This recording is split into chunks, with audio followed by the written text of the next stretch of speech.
Let's suppose that you were able every night to dream any dream you wanted to dream, and that you could, for example, have the power within one night to dream 75 years of time, or any length of time you wanted to have.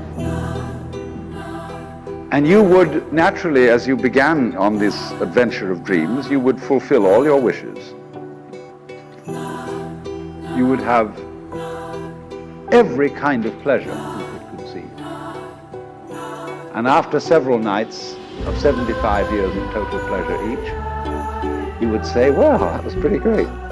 But now let's have a surprise. Let's have a dream which isn't under control.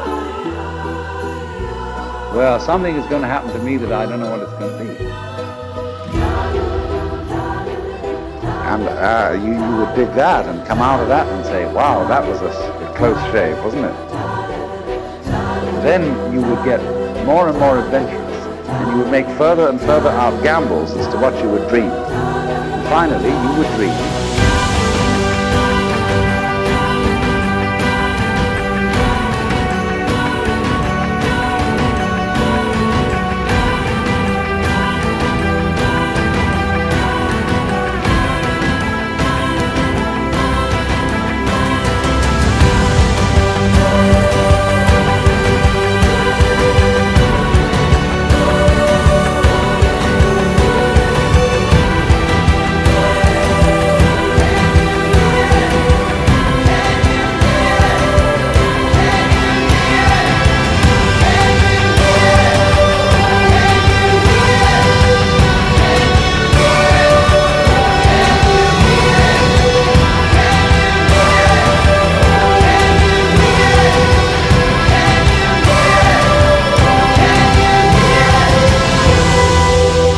The dream of living the life that you are actually living today.